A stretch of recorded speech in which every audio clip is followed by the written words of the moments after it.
Jeff, I'm going to let you start on this next question.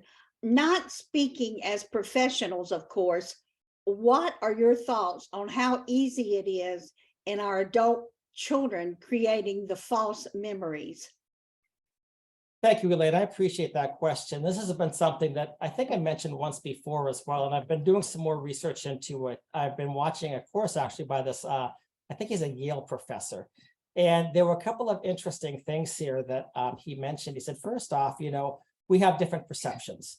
So no matter, that's why if you're at a scene of an accident, you have 10 people, you might have 12 stories, right? What happened exactly?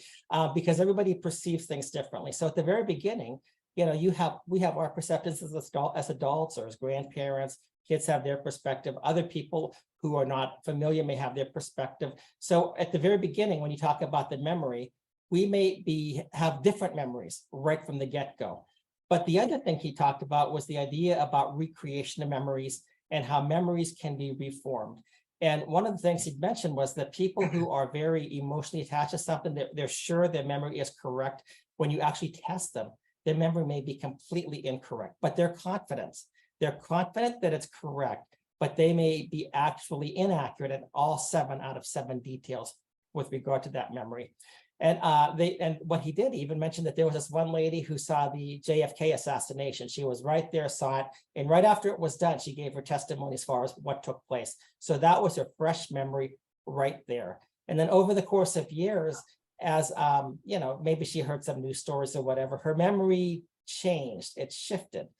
And it turned out that her memory later was completely different than the memory she gave at the very beginning. So, memories can change.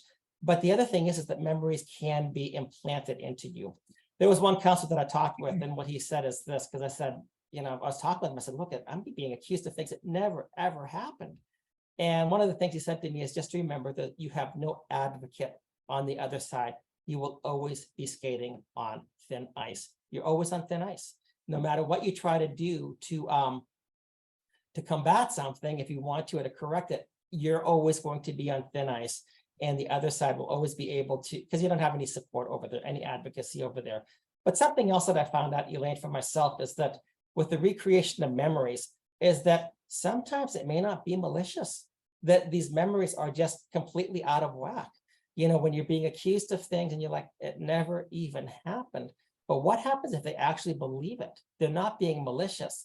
I do think, though, that there are people that, one of the things this guy mentioned, he says that we try to recreate memories to kind of like bring harmony or synchronization within ourselves so that we have some type of a narrative that is actually makes sense to us.